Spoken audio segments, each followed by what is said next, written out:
কিসব ভিডিও করতেছ না? কিসব এই ধান মালা, এই ধান আছে ফিরি। হ্যাঁ ফিরি। ও তোমরা তো লাগাওনি? আমরা জায়গা দাও, এই দাও মেশিন বসানে জায়গা থাও নি। পরে মেশিন ফিরে আইছে, পরে আবার ফিরে গেছে। পাইপ তো আমার হলো তো ওর জমি পুতিছে বলি। আর আমি পুতিছিল ওর পাইপ এটাই। শোক ভাই, আসসালামু আলাইকুম। হ্যাঁ, আপনি যে আপনাদের এই যে জমিতে যে ঘাসগুলো হয়, শাওয়া ননটা, এলার জন্য আপনারা কি বীজ ব্যবহার করেন জানেন? আমরা হচ্ছে এই তাই যদি শাওয়া বের হয় বা ওই শাওয়া জাতীয় ঘাস বের হয়, এটার জন্য আমরা এই যে তাইজুল সুপার ব্যবহার করি। এই যে এরকম ঢোপের এক ঢোপে এক খাপ।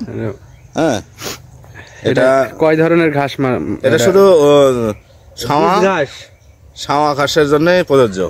আচ্ছা, শাওয়া আর হচ্ছে আরেকটা ঘাস আছে আপনার কি বলে,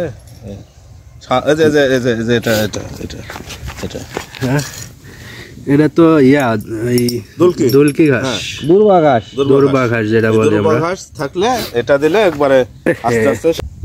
এটা এক ঢোপে কতখানি? এক খাপ 20 মিলি। এক খাপে কতখানি? 20 মিলি এরকম, 20 মিলি।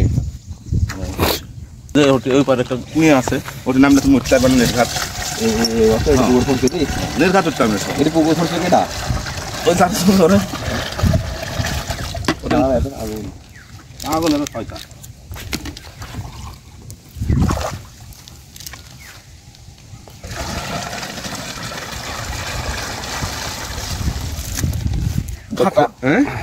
ওই 5টা ফুটি আলা, 2 ফুট 3 ফুটি বন্ধ থাকে, 2 ফুটি আছে। এক ঢোপ বিদ্যুৎ গেলে ভি ফুরি যায়, ঢোপে পানি ফুরি না। ঠিক আছে, কারণ আছে এই জিনিসটা।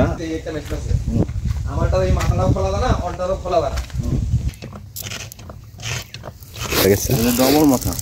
যাই হোক, এটা কুকুরকে ধর একটু।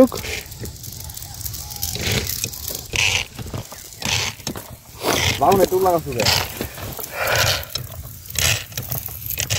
টেন্ডারে জমি বুঝো, 100 জমি টেন্ডারে অর্ধেক জমিতে 10,000 টাকা দেবে। না না, এটা হচ্ছে শাওয়া বলবি। শাওয়া ঘাস, বিসির ঘাস। এই যে এই শাওয়া ঘাস, তাই তো? হ্যাঁ, এই যে এই ঘাস প্রচন্ড পরিমাণে পেঁয়াজের চারার জমিতে এই ঘাসগুলা আপনার এক স্প্রেতেই মারা যাবে নাকি? হ্যাঁ, এক ডোজেই হারা যাবে কমপ্লিট। আস্তে আস্তে আস্তে আস্তে মরে হারা যাবে। ওকে, তাহলে নিরানি খরচ বাঁচলো আর কি, তাই তো? হ্যাঁ, এর নিরাজ গেলে তো মেলা লোকের দরকার। কত লোক তো পেঁয়াজ বেচলে হবে না, পেঁয়াজ বেচেও মানে